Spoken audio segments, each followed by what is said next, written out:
The Great Gatsby, A New Life in the East. The Great Gatsby, A New Life in the East. A New Life in the East. The Great Gatsby, A New Life in the East. Many years ago, my father gave me some advice, which I should always remember. When you are tempted to judge someone, try to remember that many people have not had the same opportunity as yourself. He didn't elaborate any further. He didn't have to. I knew exactly what he meant, an unspoken understanding on another. Because of his advice, always err on the side of caution. This, in turn, caused me become known as a non-judgmental sort of character who was then subjected to the mundane conversation of a good number of individuals. I was also a fairly naval politician, and whenever I felt another was going to confine me, I would often pretend be asleep or just focus my attention elsewhere. Despite my privileged ability to understanding hearts of men and my patience with shortcoming, I realized that there are limits. I reached the point where I just wanted everyone with the same consistent value. I didn't care what those values were founded upon. I just wanted to be free of the burden being forced down into the mind hearts of others. Gatsby stood forever, which I despise in life. Yet he is this only man whose problem filled and interested me. Gatsby was a remarkable man. He was filled with such a promise, hope that I had never seen anyone before. He possessed amazing face for romance, and I'm sure I will never find such an enthusiasm in anyone again. Gatsby achieved great success in his life, but as the law took the success that destroyed him.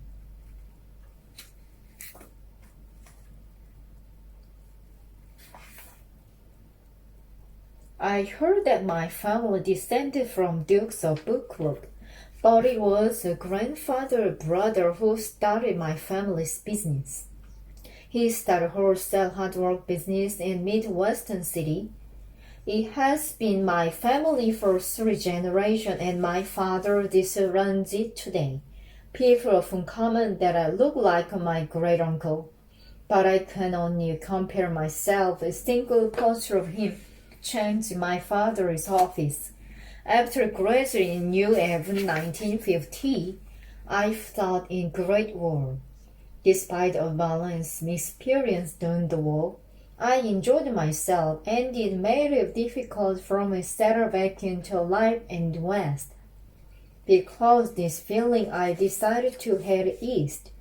I thought that might I try my hand in the bond business. All this period I knew doing the same thing. I thought I too was trying and prosper dealing in bond. My family talked it over. They were concerned and very cautious, but eventually they all agreed. My father agreed to support me financially for a year until I got on my feet. After a lot of planning and several delays, I eventually came east in the year 1922. For me, it was going to be a permanent. As soon as I arrived, there settled finding some accommodation. I was used to having large amounts of space with lots of trees. So when another young man the office suggested we share a house, I immediately agreed. He found a house to rent for $80 a month, but I suddenly transferred to Washington. I moved to house alone with the dog which ran out a few days later. I bought all dogs and hired a Finnish woman to cook and clean for me. I felt like a lonely outsider for a while until a stranger stopped me in the street. He asked, How do I get to West Egg Village? I suddenly felt like one of the locals as I got into the destination. A new feeling into being comfortable in my surroundings was calming. I sat down to begin my main task of reading. I bought several volumes in finance, banking, and other subjects related to my chosen field of work. I had the intention of reliving my college days, when I had been very well read.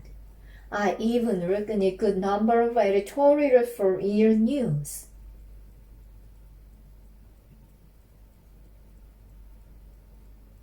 The neighborhood which I now found myself living was North Emotion Interest Community, North America. On a very narrow island just east in New York, there are two very interesting land formations. They lie approximately 20 miles from the city. These are called DX. They are completely identical and are alone separated by a bay. They city was known as Long Island Sound. Despite being completely identical in shape and size, these two eggs share many differences. I live on the West Egg. This is the less fashionable side, where residents are part of the new rich. These people have only recently become wealthy and they are still trying to develop their identity in the upper class. My house is right in the egg.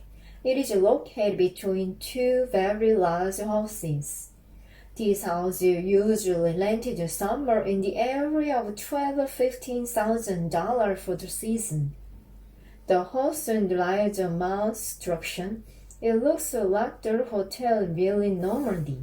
It was a fairly new house and the area was just uncovered. At the back, there was a marble swimming pool. Behind it was a 4-acre garden and lawn.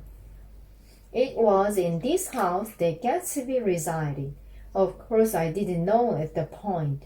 Compared to his magnificent house, the one I was living in looked like a shambles. However, I was able to overlook this point. I had a magnificent year-long Island Sound. I could partly in my neighbor's backyard, and I was rubbing shoulders with millionaires. All this for the bargain price, only $80 a month.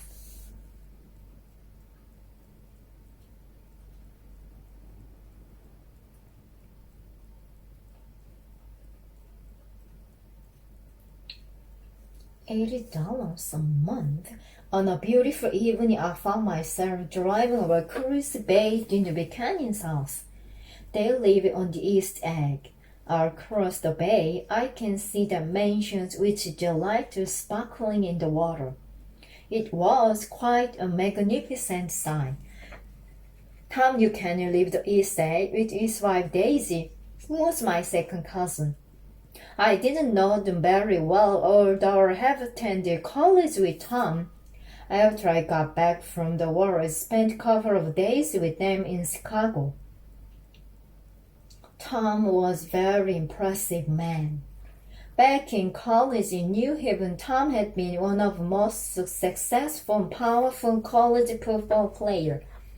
He excelled so greatly at year 21 that every achievement he made after almost seemed like disappointment. He also came from an extremely wealthy family, and he always lived a very extravagant life. After marrying, Tom and Daisy had lived a very careful life. They traveled here and there, wherever your rich people playing polo. It was quite surprising when they finally decided to come and settle in the East. During a telephone conversation with Daisy, she told me that they would live permanently in the East. I found it difficult to believe because I could not imagine Tom being happy in one place. He lived with his pet for years in search of something to replace the extremely purple ear. The evening I drove Tom and Daisy's house was quite warm and very windy. When I arrived at their house, I was really taken aback. Tom was very wealthy, but I could not imagine the extravagant house that I drove out that evening. It was a lovely red and white Georgian colonial mansion. For about a quarter mile in front of a lovely gardens, brook walks midway down to the beach. It was covered in vine, and at the front there was a lined French window. They all wide open to capture the afternoon in. I pulled up the entrance, and Tom was standing atop of the veranda. He was still in his riding clothes, and he stood at legs apart. He had ages and psychologies, but he had not listened to inside strength. Under his riding clothes exceeded powerful muscles move. He was about 30 years of age. His ears fair and his eyes still glowed at the confident arrogance. His voice deep and resonating. Whenever he spoke, his voice always conveyed contempt. This caused more than just a few people at the heading. We were never very close in college, but despite that, I always got the impression he wanted me as more than an acquaintance. We stood on his veranda for some time. Looking around him, he said, "This is a very nice place here." He took my arm in and turned me around. We stood looking out of the ground. We looked out over the garden, which included an Italian garden, half an acre rose garden. All is to belong to the oilman, the man, Tom told me. "Why don't you go inside now?"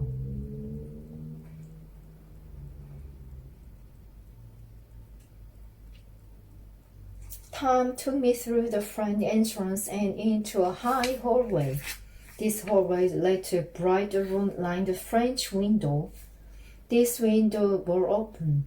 They were trimmed light and contrasted immaculate lines to seem to make all the way to the windows. The windows still quite strong, and some curtains were fluffing about the wind in the other end of the room. I looked around and noticed that the only thing the wind was not affecting was La's coat. Two women were sitting at the end of it, and skirts were also fluffing around. They were dressing in white, and they looked like a balloon that were mercilessly being tossed around by the wind. I stood there watching everything being blown around until the thundering sound of Tom closing the window. The traveling flow stopped in its madness, and finally, everything in the room became calm.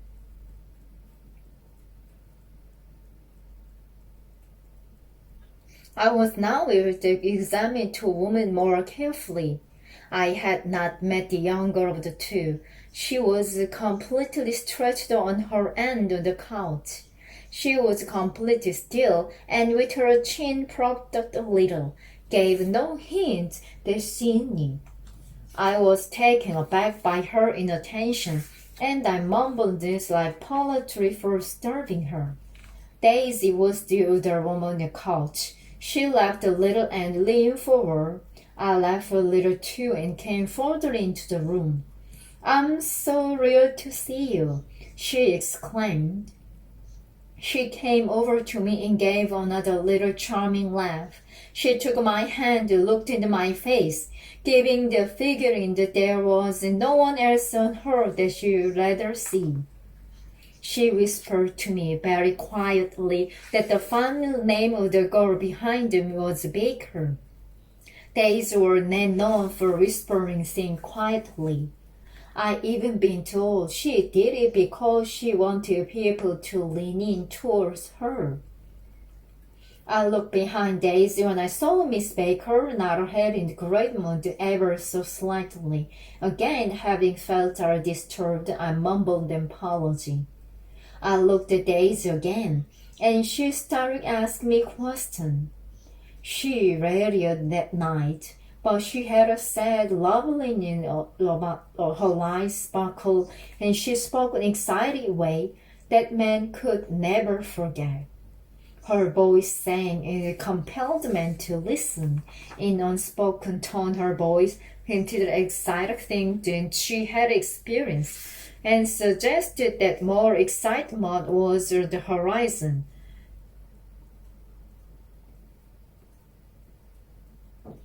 I stopped up in Chicago for a while before I came east, I told her. All of your friends and family asked me to send their love to you. Do they miss me? She cried. Of course they do. Everyone mourning. Everyone painted the left wheel on the back of their car black as sign of mourning. You should hear them crying for you on the North Shore too, I said. Tom, let's go back there. We should go there tomorrow. Would you like to see the baby? She asked me. Of course, I'd love to see her, I said. She's sleeping at the moment. She's 3. Have you ever seen her? She asked. No, not once. Tom, who seemed bold, but the conversation came over and put his hand on my shoulder. So, what is going to do, Nick? He asked me. I'm going to be working with Bonds. Which company? He asked. I told him. He said. I never heard of them. I was befriended by this. So I said, well, if you stay in this any period of time, you will certainly hear of them. We'll certainly visit it now, Tom said. As he spoke, he looked over the daisy, waiting for her reaction. We'd be a stupid one to be on anyone else. Absolutely.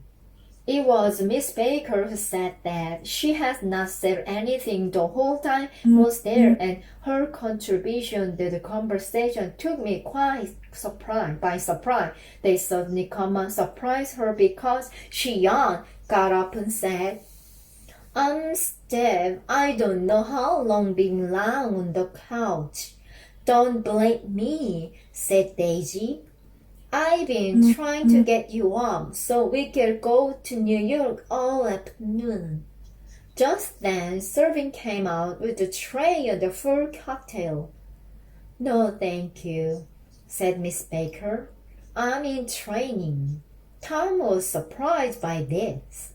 You are? I can't believe that you ever get anything done. He took a drink and emptied it and his water in my full of water. I looked at Miss Baker, wondering what it was she needed to get done. She was a very attractive girl. She was very decent, with very good posture. She tended to throw her shoulders back. She had gray eyes and she looked at me curiously. I suddenly realized that I had seen her before. I understand you live in West Egg, she said. There was an undertone of disapproval in her voice. I know one person there. I haven't met anyone there yet, I said. You must know Gatsby, she said. Daisy interrupted this point. Gatsby? What Gatsby? She demanded. Dinner was on before I got the chance to say that he was my neighbor. Tom took my arm, pushed me through to where dinner was being served. The two men walked ahead of us and we went out onto the veranda. The sun was setting, our 4 candles flickered on the table. Of course, the wind had completely eased by this time. We don't need candles yet, commented Daisy, who put them out immediately. Did you know that it will be the longest day of year in about 2 weeks? She asked. I always wait for the longest day of the year and miss it. Who is to blame you something on that day? Said Miss Baker, yawning. Good idea. What should we do? Daisy asked. I was about to say something, but then Daisy quickly said, Look, I hurt my finger. We all looked at her finger, which is black and blue. You did it, Tom, she accused. I knew it was an accident. You still did it. That's my punishment for marrying Hugh's hogging physical sample lover. Even if jokingly, I hate that hawking. Hawking, said Tom.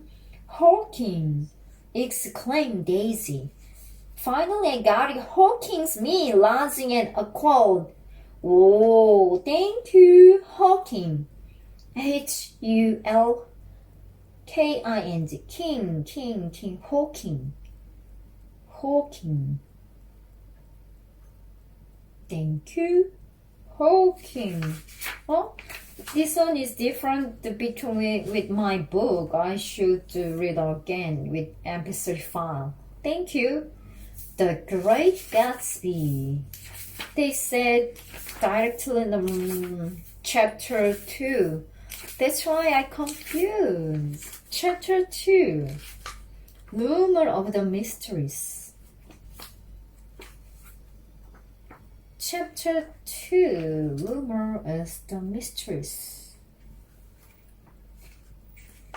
Rumor as the Mysteries. Rumor as the Mysteries. Hawking instead. While we waited for dinner to be served, Daisy and Miss Baker would occasionally laugh into their own private conversation.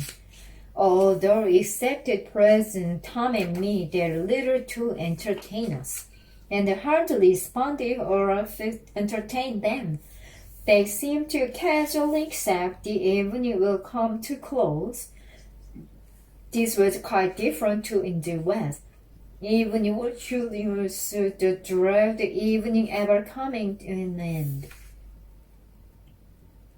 I feel quite uncivilized in you one, Daisy, I said to her. I wish you would talk about more every topic. Tom butted in before Daisy even got a chance to respond. Civilization just falling apart, Tom said abruptly. Have you ever heard of the author Goddard? He wrote a book titled The Rise of the Colored Empire.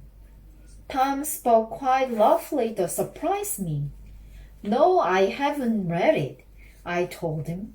You should. The writer based the whole book on science. He says the white race must be careful or overtaken by all the other races. Tom said. Tom likes to read a lot of books about this philosophical subject. It's very deep, Daisy said. Tom looked at Daisy with shoulder nose and said, No, this book is scientific. The writer has all worked up. He clearly demonstrates how it will be possible for other races to dominate. We have the fight and maintain control. We have the big damn kissing mission. Daisy whispered to me and wept at the same time. Tom continued to talk. We are not a background. You do, Nick. You. Miss Baker doesn't sort Daisy. It is Western civilization create sound and art. It all works together to make civilization. I looked at Tom and thought that he looked a bit pathetic. He was trying so hard to repress his summer complacency. I was in the middle of my thought when the telephone rang. The butler went inside and answered. Daisy took the opportunity to whisper something to me. I want to tell you a secret. It's about the butler's knob. Do you want to hear about it? She asked. It's the very reason why I came to visit, I said. It used to be silver polished by some wealthy New York owned. They had a silver service for 200 people. It was stopped to polish the silver, but it eventually practiced now. Finally, he had to give up his job. I looked at Daisy and noticed her face was glowing. Her delicate voice almost forced me to lean in towards her. The butler reappeared, whispered something in Tom's ear. The expression on Tom's face changed. He frowned, got up saying the days almost seemed to become animated by Tom's departure from the table. She leaned closer to me and said, Nick, it's wonderful to have you at my table. It almost resembles a rose. Doesn't it almost look like rose? She asked Miss Baker. I felt that this was a very strange thing to Daisy say. I don't look anything like a rose. I know she only trying to make me feel comfortable with her wanting insincerity. A few moments later, she placed a neck on the table, excused herself, and went inside. Miss Baker and I briefly looked at each other. I almost said something when she could be said. Shh. We listened closely and could hear a voice mumbling in one of the rooms inside.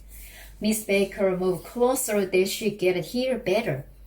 We can continue to listen. At one point, we could understand most of what's being said, but then it became incoherent. I decided to make some conversation, or so I said. You mentioned Mr. Gatsby earlier. He happened to be my neighbor. Shh, I want to hear what they say, Miss Baker said. Is it of any interest? I asked. You don't know? She asked, looking very surprised. I thought everyone knew. I don't know anything, I told her.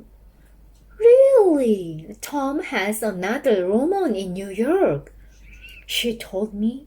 I stared at her in question. Another woman? She nodded her head. She doesn't even have the manners not to call her dinner time, remarked Miss Baker.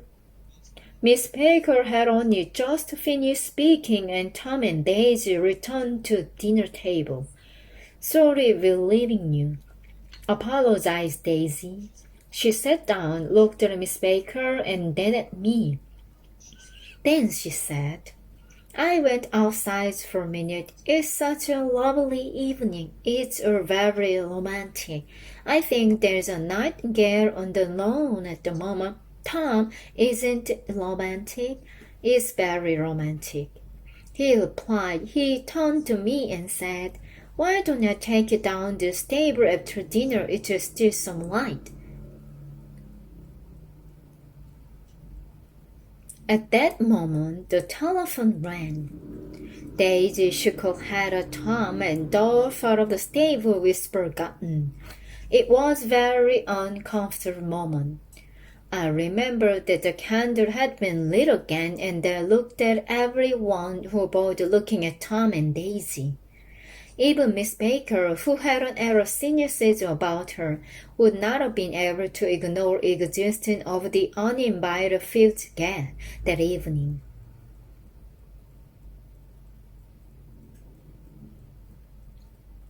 Dinner finally came to end, and Tom and Miss Baker walked slowly back into the house. Daisy and I walked around the outside the house along at Miss connecting veranda. We stopped the porch in the front where we ended up sitting on the wicker settee. Daisy leaned forward and put her chin on her hand like she was pondering some great mystery. I knew that feeling must be in too well, so I decided to ask her some question about her young daughter. She suddenly spoke, however. We are cousins and we don't need each other. Why didn't you come to my wedding? She asked. I was jealousy because of the war, I said. I suppose I've been having a terrible time. I become very skeptical about absolutely everything, she told me.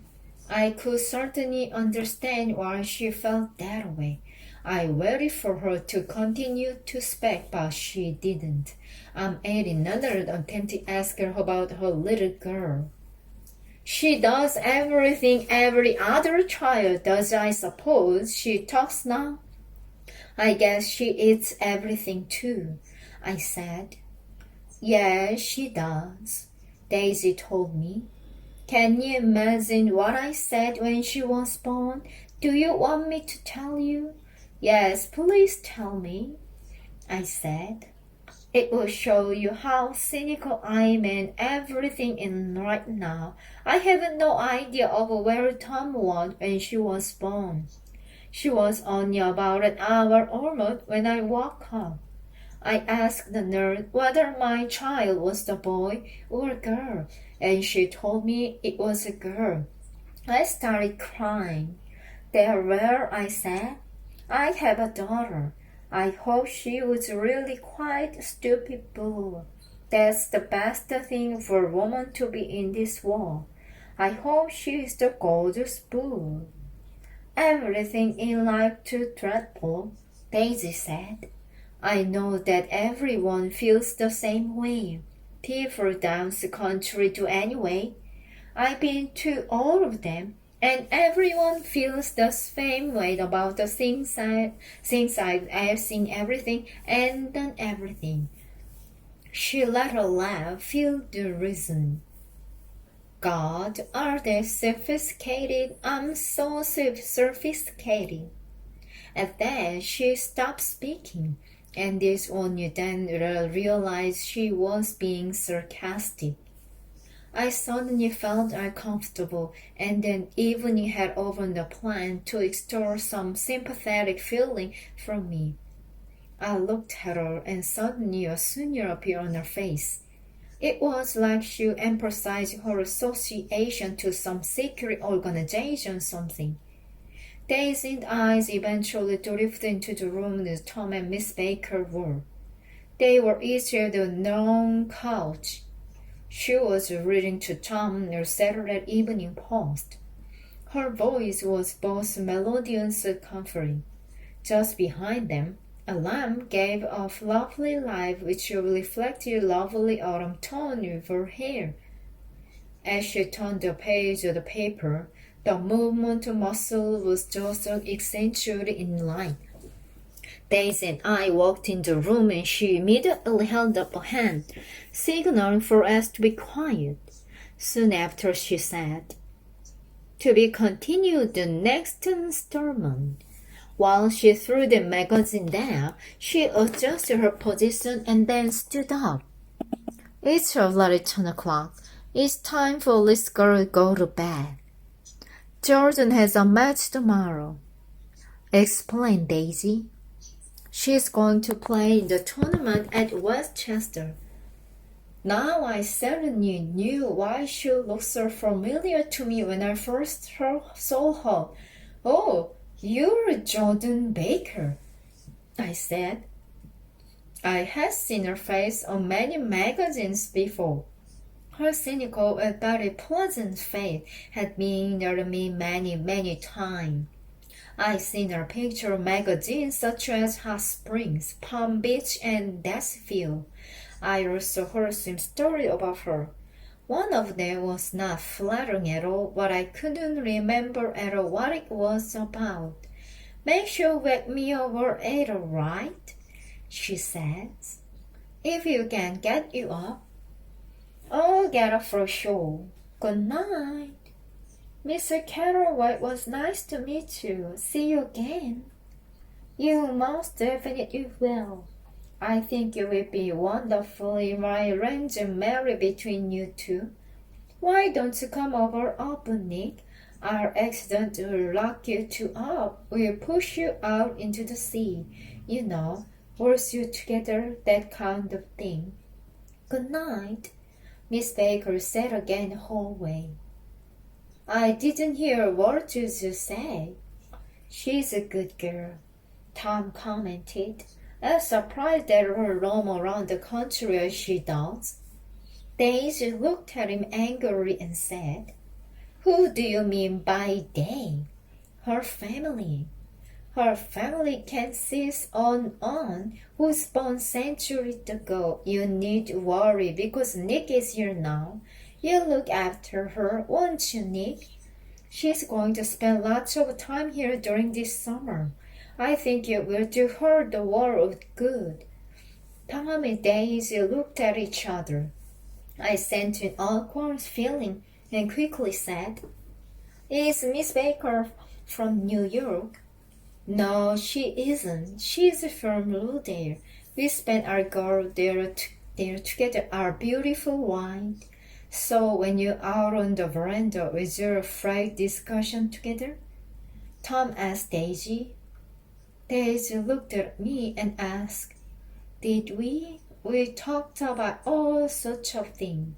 I think at one point we even talked about noted rain. You know how easy it is to move from one subject to You can't believe everything everyone tells you, Nick," Tom said to me. "I haven't heard anything at all," I said to him in like-hearted fashion. "I think it's about time I'd be going home." We also drove together, walked to our house. They weren't all right to see me off. I turned the engine on and just then Daisy called out, "Wait!" She came rushing up to me. "I want to ask you something. It's really quite important. Tom and I heard you getting engaged to a girl when you're still out west," Daisy said. "Yes, we both heard the same thing. We're engaged?" Tom asked. "Not at all. It's only a rumor. I'm too poor for anyone to interest in hearing me," I said. "But how is that possible? We heard it from three different people, and hear the same thing from so many different people. It must be true," said Daisy.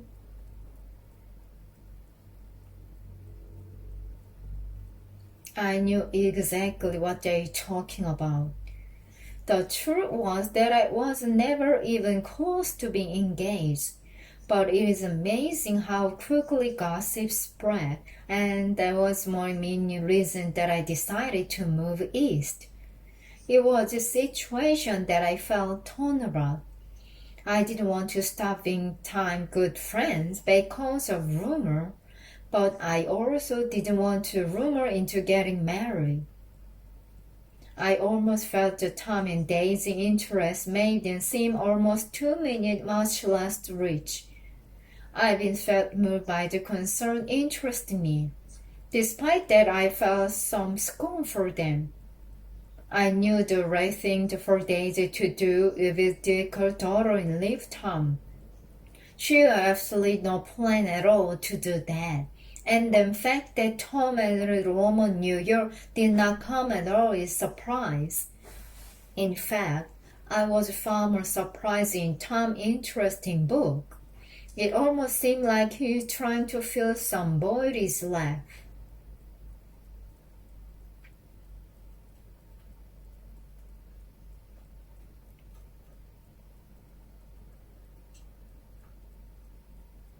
I drove away, Fluff and they were traveling in a house. I drove along past by house in garage which all seemed to have a new red car spun in front. The summer moon was full. In all of splendid glory and shone its rays to everything I passed, allowing me to see everything almost clearly as every day. I arrived home, loaded my dolls in and gone to the garage where I kept it. I decided to set outside for a while. The fierce one which belonged so strongly earlier disappeared. All that was left now the burning rays on the moon, which lit up the ear as it rested on the orchestral sound of 1,000 frogs. In the distance, I saw the clouded cat stealthily move through the night. I turned my head to watch it travel closer to its destination. And then I noticed my neighbor had appeared 50 feet in front of me. He had suddenly appeared from out of his enormous mansion and was now standing on his lawn with his hand in his pocket, looking out into the night sky which is peppered with a million twinkling stars. He was pondering, something. I had never seen him before, but there was something about him indicated that he was Mr. Gatsby, who had now come out to calculate how much of that starry sky he is actually on. I thought that I might call up to him. Miss Baker had raised her name that evening, and I thought there would be good reason for me to speak to him. However, before I had a chance to say anything, Mr. Gatsby moved on and indicated to me that he preferred to be interrupted. He stretched his arms on an even distance, which seemed like he was trembling. I looked out towards the ocean, or stretched arm or two. I saw very faint light, and thought that it could be the light at the end of the pier. I turned my gaze back to where Gatsby had been standing, but he had disappeared.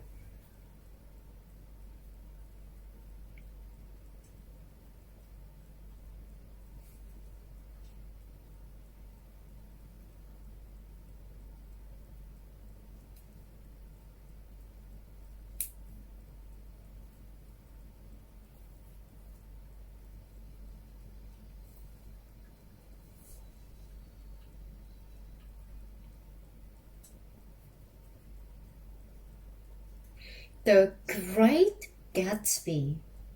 The Great Gatsby.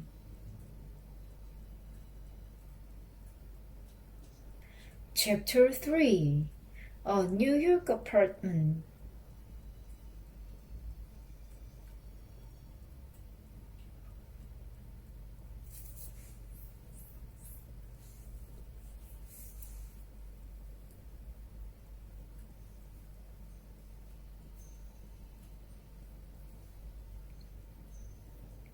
A New York apartment on the road between West Egg and New York.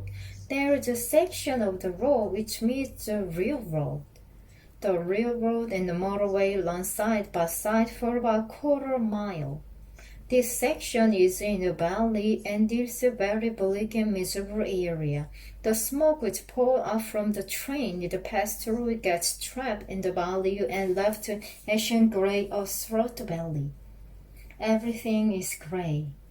The house is gray, the trees, car, people, and mountains all gray. This valley also has disgusting gray river which runs through it. Barges pass along its girl, causing many trains to stop in the way of the drivers live to look the barges path. Because of this, many travelers are forced to feast their eyes upon impressive surrounding exists outside. Sometimes this part in the journeys can last as long as 3 minutes. It was because of this halt that I first had a chance to meet Tom Buchanan, Mr. Everywhere I went, everyone was resolute in the fact he had one. He was quite well known to flaunt it. Those associated with him always pretended he was turned up the public, usually popular cafes and restaurants. He would then leave her at the table, walk around chatting and laughing all those he knew. I was really curious to find out what she looked like, although I had no desire to actually meet her. However, I had no choice in the matter. I didn't meet her, and Mr. wasn't trained to travel the precious scenery with the town. We were going to New York together. We stopped at the SUV on the way. He jumped up out of seat, took me by the arm, and said, "I really wanted my girl." He didn't seem to have a sense of shame. He was cheating on my cousin. He also got himself pretty drunk at lunchtime, which of course dulled his senses. He was so intent on having me be his girl that it almost seemed to become violent. I sounded extremely arrogant to him. He thought that was nothing else out for Sunday afternoon. To do Sunday afternoon.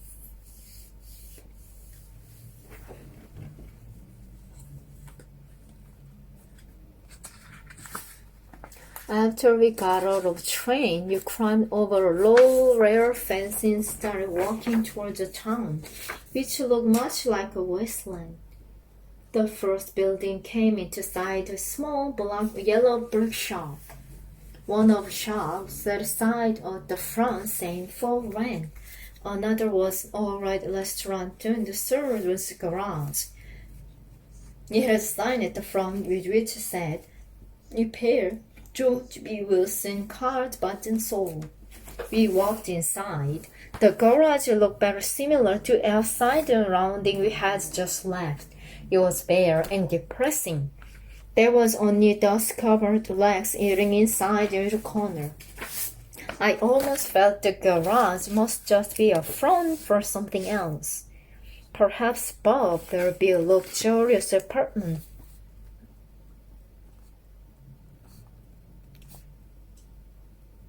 The owner of the garage soon appeared. He came wiping his dirty hand in his cloth. He was a blond, fair-skinned man who looked like he had any sense of spirit. Sparkly hope flashing into his eyes, and we saw standing in this garage. "Wilson, old sport, how are you?" Great Tom, slapping the shoulder in a friendly manner. "How's the business?" "It's not too bad," he replied in convincing tone. "When am I going to become the owner of the car?" "A man's working on it a minute. She'll be ready by next week," Tom said. "That man of yours sure works slow," commented Wilson. "No, he doesn't," snapped Tom. "And we can't wait. I'm sure I'll be very solid as well." "I didn't mean that," Wilson said quickly. Tom wasn't listening to him ever. He was looking around the garage there impatiently. A few months later, we heard the sound of footsteps, and the woman quickly entered. She was quite a solid plump among his salary, but she carried her size in an attractive manner. She was wearing the dark blue crepe design dress, and the face above it was actually very plain, without any hint of beauty. Despite this, there was a certain vigor about her which was extremely attractive. She smiled and walked toward us, completely ignoring her husband, as though he did not even exist. He wanted Tom, shook his head, looked at him directly. I heard. She turned to her husband very roughly said, "Bring some chair, they can sit down." "Of course," said Wilson, so quickly went off to get some chair. He disappeared and blended it into the action color of the surrounding. His wife moved close to Tom, who said, "I want to see you. Get on the next train." She agreed. "Let's meet on the lower level next to the newsstand." She moved away as Wilson came back in with some chair. We left immediately, went up to meet Wilson's wife. "We really burned down the road. This is a shocking place, isn't it?" said Tom. "It's the worst ever," I agreed. "She needs to get away from this place," Tom said. "What does her husband think about it?" I asked. "He thinks she goes up to her sister in New York," Tom told me. "That man is so dumb. She has no idea about anything." Eventually she came. We all set up to New York, although Mrs. Wilson sat in her car. We were on the train. At least Tom was careful to be discreet, and Easter egg might be around.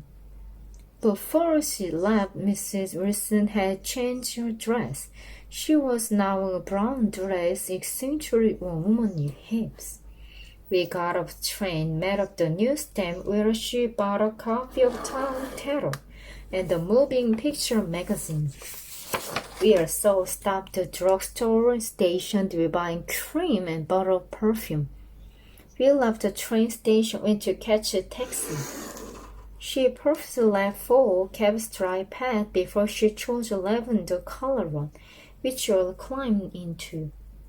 We drove along in New York sunshine, but it wasn't long before she tapped on the glass and said, "I want one of those dogs. I want to have it in my apartment. It's nice to have around." The taxi pulled over to where an old man was sitting. He had a basket next to him, and this filled the puppy into known and good nature. The man walked the taxi and Mrs. Wilson asked, "What sort of a dog are they?" "All different kind. What sort of do you want?" "I want one of dog the police use. Do you have of them?" The man looked into the basket, put his hand in and pulled the puppy out. "That's not a police dog," said Tom. "No, that's not a police dog. It's a lot of air there. But look at his coat. Look at how sick he is. You'll never get sick with a coat like that," the man said, rubbing his hand up and down along the dog's coat. "I really like the dog. It's a real cutie. How much is it?" Mrs. Wilson asked. "It'll cost you $10, the man replied. The man gave the dog Mrs. Wilson. He settled down into lapping Mrs. Wilson caressed the coat. "Is it a boy or a girl?" she asked. "That dog is boy," the man told her. "No, it's not. It's a bitch." Tom contradicted. "Here's your $10. Now I'm going buy a ton dogs again." The taxi drove off and continued on her way. It was very sunny, sleepy Sunday afternoon, and it almost seemed like in a country. I had to expect to see a flock of sheep somewhere on the street in New York. We arrived on Fifth Avenue and said, "I'm going to leave you here and be on my way." "No, I don't think so. You must come up to my apartment. Mother'll be very offended if you don't," Tom said. "Come on up," said Myrtle. "I'll call my sister. Her name is Catherine. All the people know say she's very beautiful." "I don't know," I said. The taxi didn't start for me. The driver just continued to drive on. We eventually pulled up on 150th Street, and driver stopped in front of the long line of apartments. Mrs. Wilson got out, looked around the sister left home, collected her dog and the purchases, and considerately went into the apartment. As we were going up the elevator, "I've got to call my sister. I think I'm going to McKee's to come as well."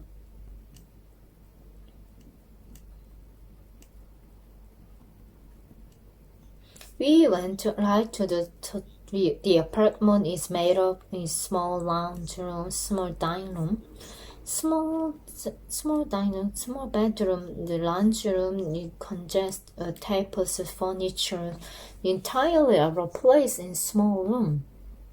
The only picture on the wall is a picture of the oversized hen. The table middle of the room, several low-cut cow and cattle lying in it. There was carpenter. Mrs. Wilson turned to the boy. She asked Albert put together a box of strong beef milk for it. He went up very reluctantly. He came back the box, milk, and he also packed some dry dog food. While all of this happening, Tom went and got a large bottle of whiskey from a cupboard somewhere.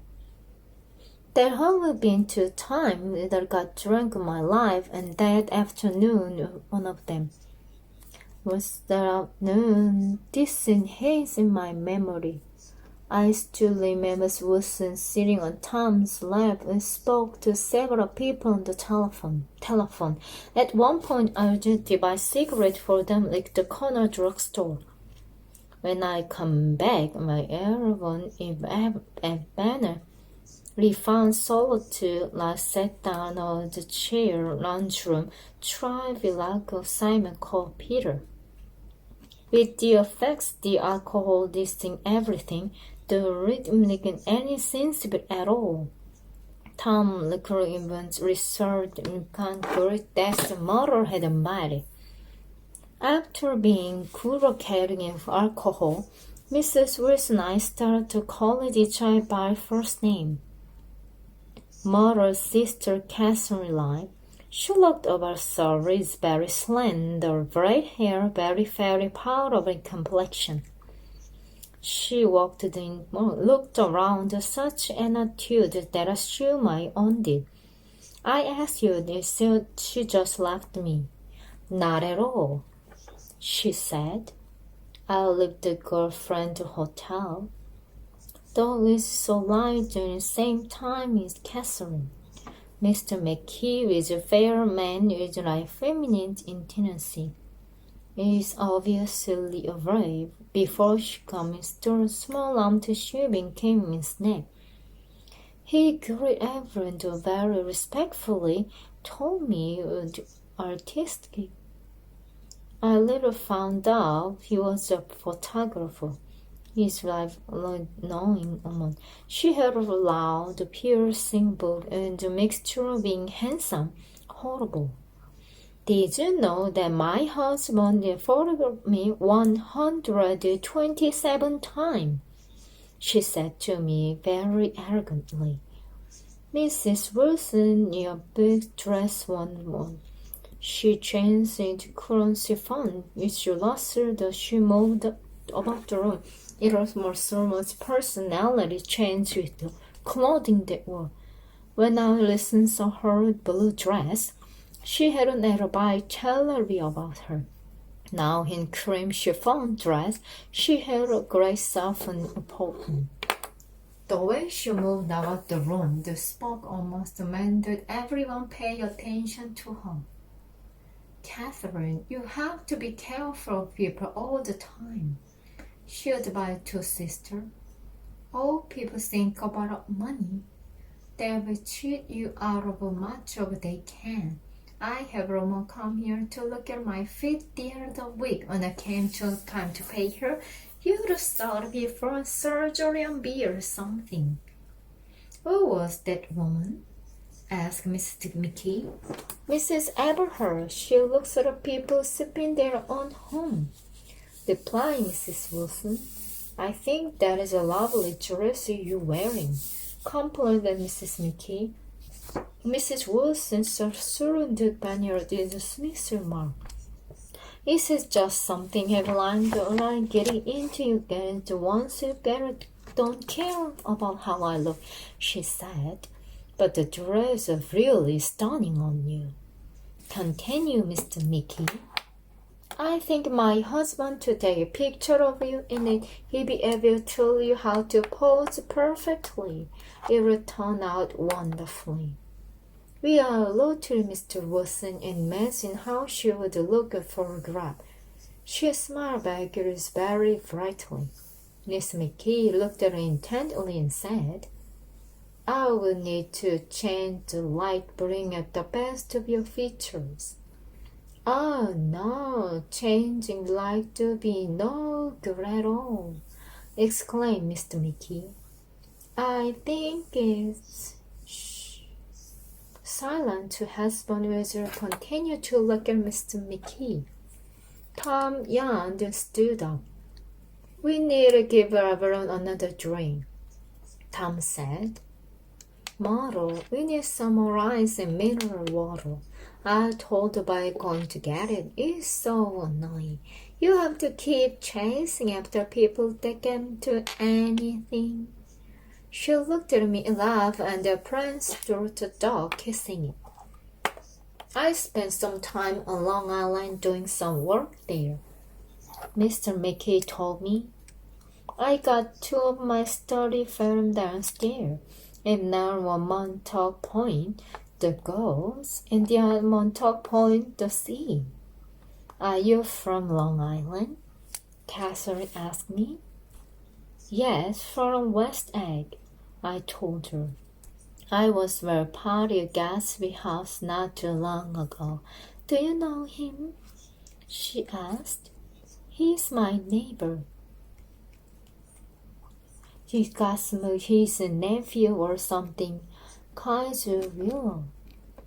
I find him very intimidating. I wouldn't ever want to be his dad. I said, Our conversation was interrupted by Mrs. McKee, who said, "Why don't you take a picture of Gatsby?" Mr. McKee simply nodded his head. "If I could get permission, I'd love to motor Long Island. I just need entry," he said. "Why don't you ask Mother? She can get an introduction," commented Tom. "What are you talking about?" asked Mother. "You can introduce Mr. McKee to your husband. He'll be able to somewhere. Just imagine George B. Wilson, Kathleen Palm. It'll be really active," said Tom with a reason. Catherine then whispered to me, "Both Tom and Mother hate the people they're married to. They can't stand them." "Really?" I said. "Can't stand them.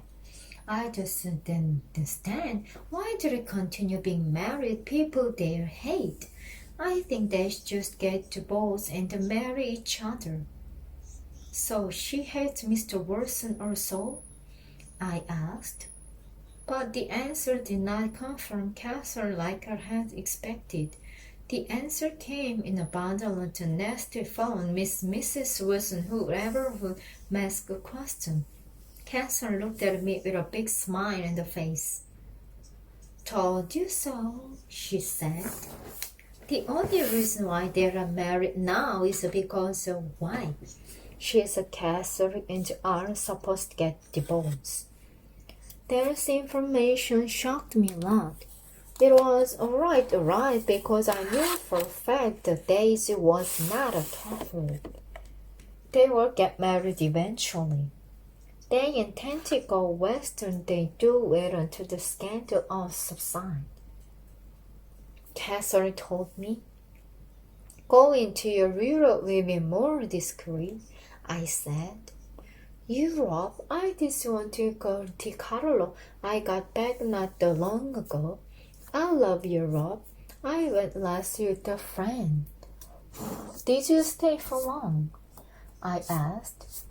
"No, not long. We are only to Monte Carlo. We took $1,200 with us and got terrible in 2 days. It was terrible trying to get back home. I didn't enjoy Monte Carlo at all."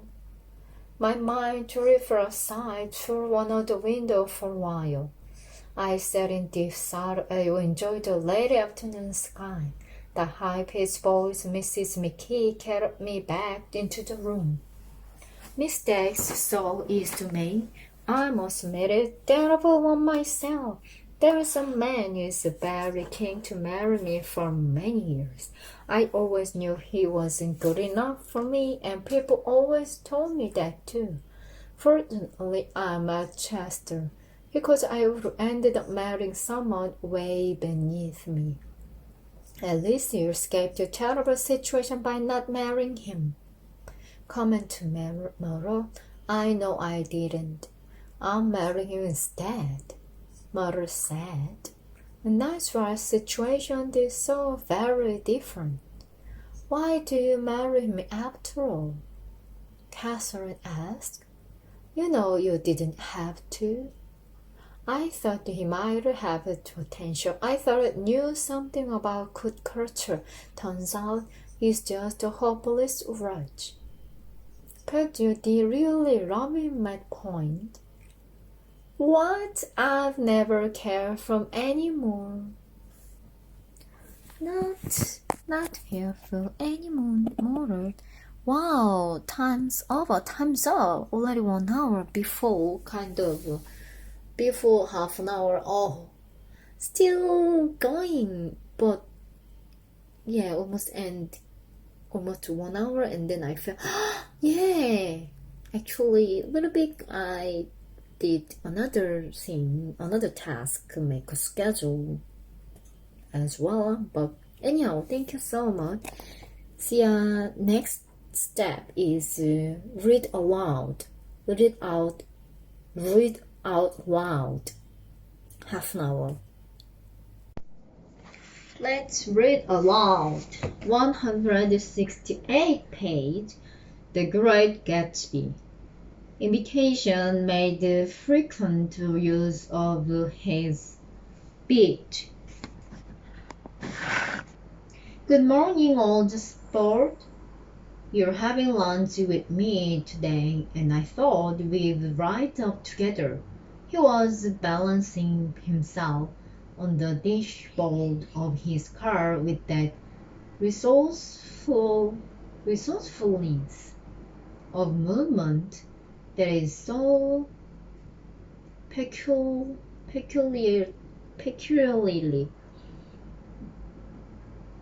American, that comes, I suppose, with the absence of lifting work in youth, and even more with the formless glass of our nervous spor, sporadic, sporadic games. This quality was continually breaking through his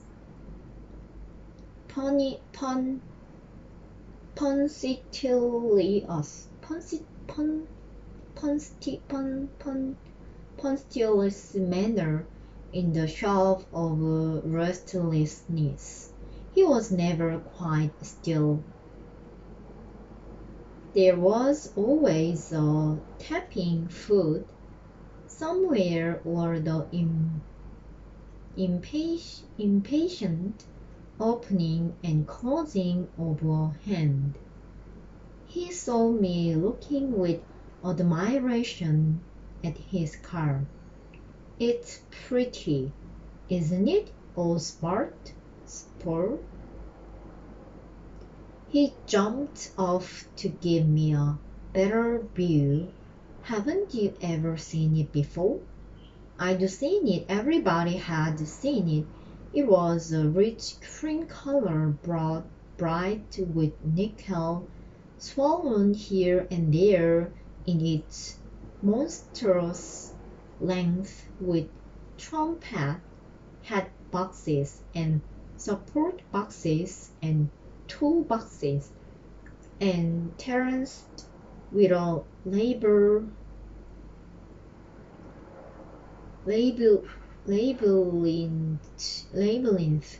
of wild shells that mirrored a dozen suns, sitting down behind many layers of glass in a sort of green leather conservatory.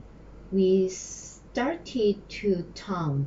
I had talked with him perhaps half of a dozen times in past months, and found, to my disappointment, that he had little to say. So my first impression that he was a person of some undefined consequence had gradually faded, and he had become simply the proprietor of an elaborate roadhouse next door. And then came that disconcerting wild. We hadn't reached West Egg Village before Gatsby began believing his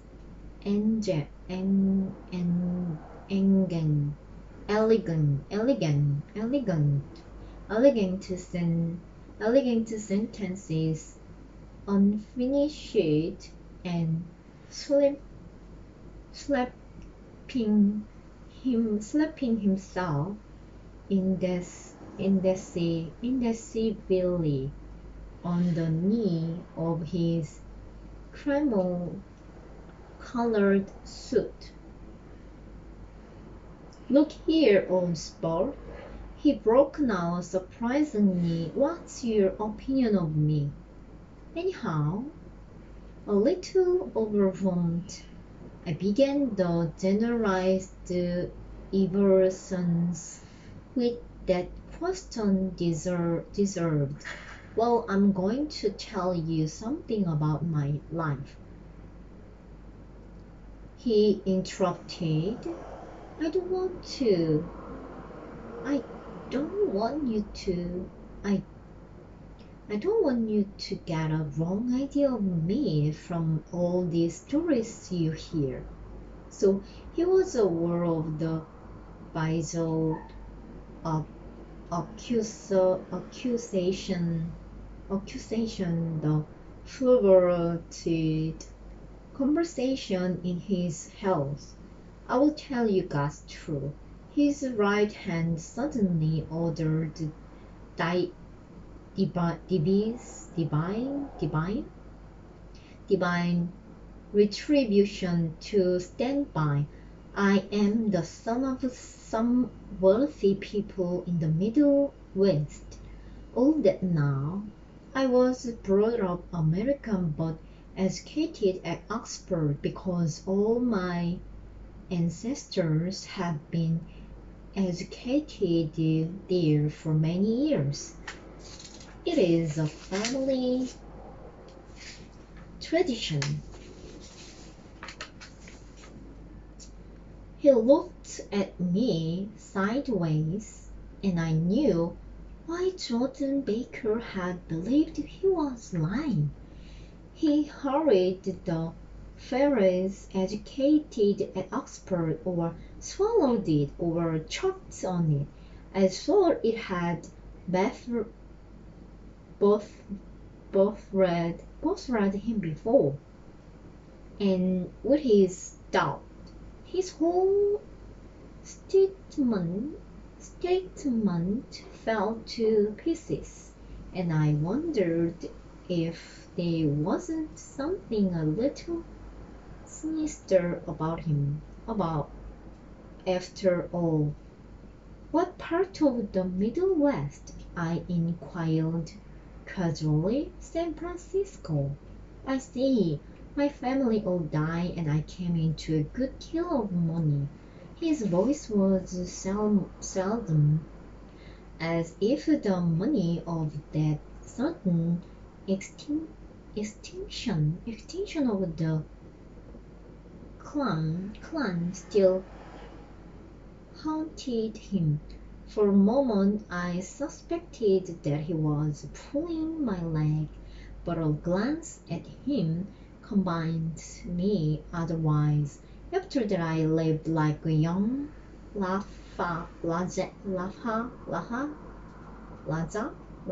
in all the capitals of Europe, Paris, Venice, Rome, collecting jewels, cheerfully lobbies, hunting big game, painting a little things for myself only, and trying to forget something very sad that had happened to me long ago.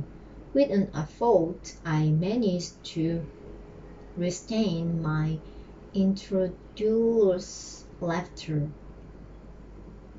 The very phrases were once so threatenable that they evoked to imagine except that of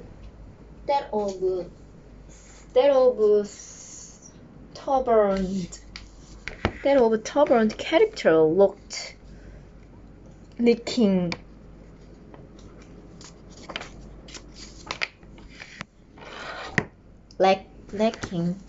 lacking sawdust at very poor as a pure salt. A tiger thought the Boise de Bogolov.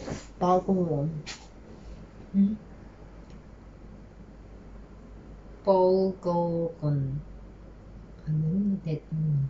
Then came the word all sport.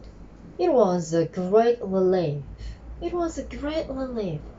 And I tried very hard to die,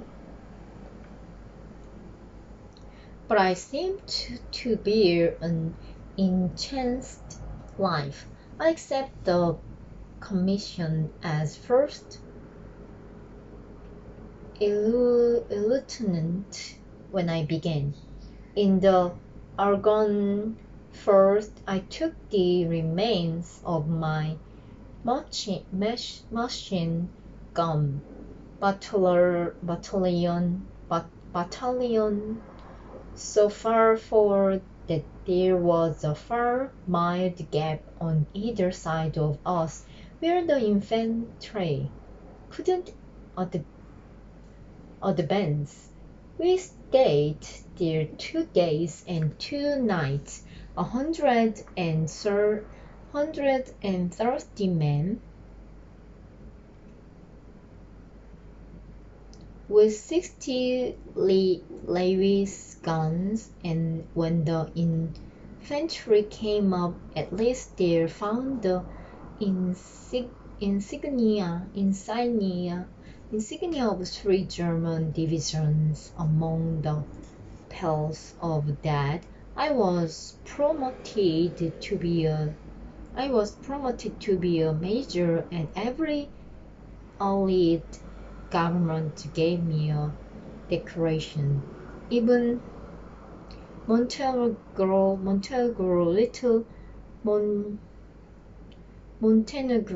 down on the Adriatic Sea. Little Montenegro, he left up the world and nodded at them with his smile.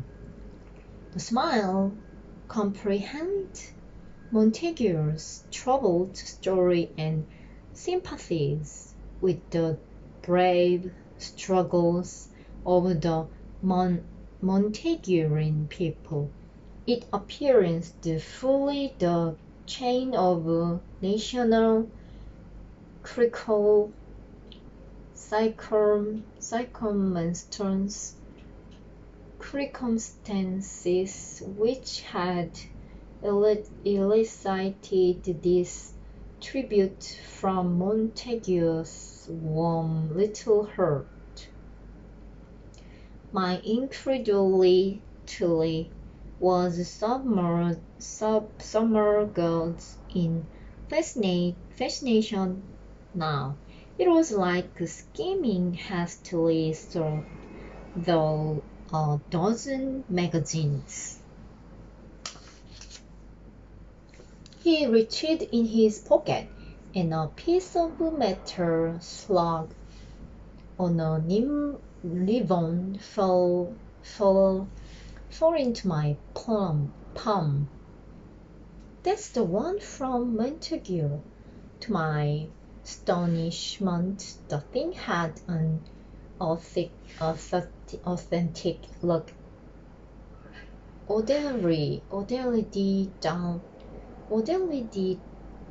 Daniela then the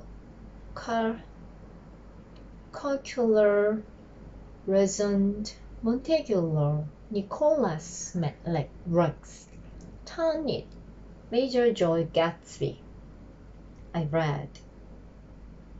For Ballon extraordinary, here's another thing I always cry. A sovereign of Oxford Day. It was taken in Trinity quid. The man on my left knew the Earl of Doncaster. It was a photograph of half a dozen young men in blazers, laughing in an archway, through which were visible a host of sprites. There was Gatsby, looking a little, not much younger, with a crickle net in his hand. Then it was all true. I saw the skin of a tiger foaming in his palace on the Grand Canal.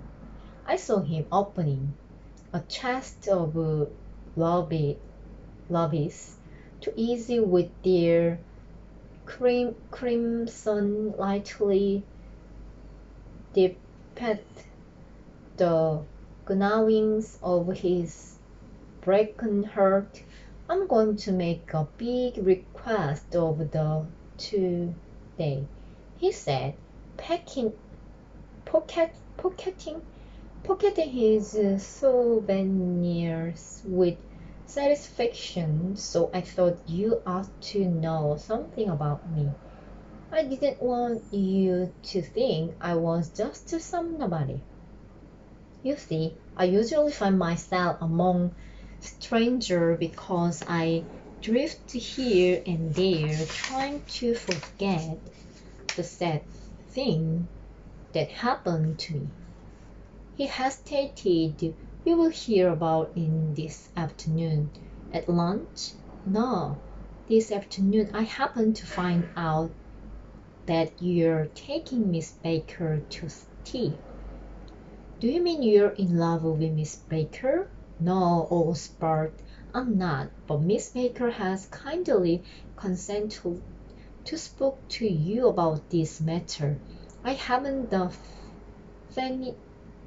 faintest idea.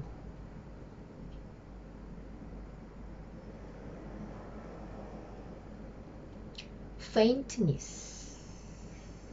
Can you guess faintness? I hadn't the faintest idea what this matter was, but I was more annoyed than interested.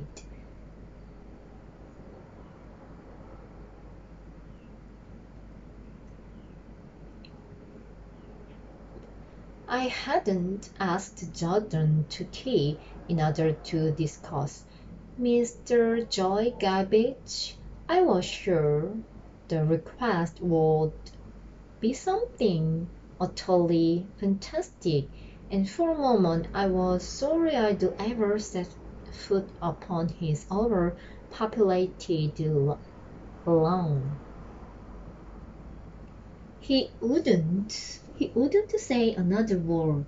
His correctness grew on him as he neared the city. We passed Port Roosevelt,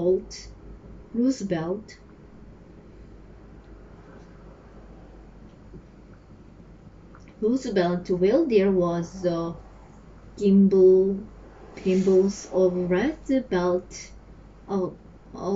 ocean-going ships, and sped along a cobbled slum lined with the dark,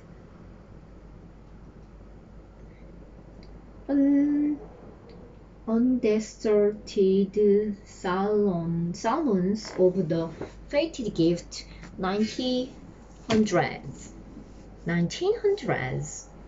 Then the valley of an exit opened out on both sides of us, and I had the glimpse of Mr. Wilson straining at the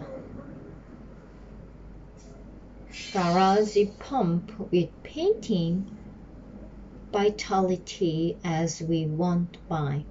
With thundered spread like wings, we scattered light through half Estonia, if half full, as we twist among the pillars of the elevated. I heard the familiar Jajang's pet of a motorcycle and a frantic policeman rode alongside. "All right, old sport," called Gatsby. We slowed down, taking a while care from his wallet. He waded it before the man's eyes.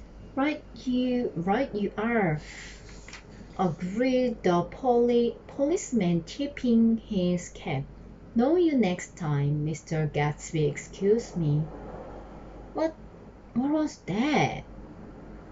I inquired. The picture of Oxford? I was able to do the commissioner a favor once, and he sent me a Christmas card every year.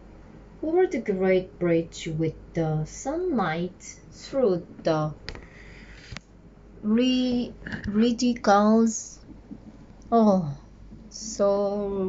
It's good timing. I didn't set up the alarm for the time. Now perfectly 25 minutes. Actually 21 minutes.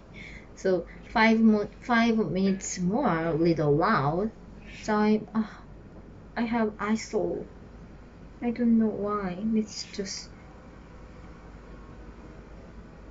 2.5 hours slept. Just that's why, or just pay attention. I should take a rest after this. Both I need to eating lunch. I don't wanna take a nap. Just taking power nap is fine, but I'm worried about fully sleeping. This is my dilemma. Yeah, but I can figure out. I can get a good balance to sleeping and eating and keep maintaining 22 years forever. So thank you for following me on 10,000 people. I appreciate it, and I will share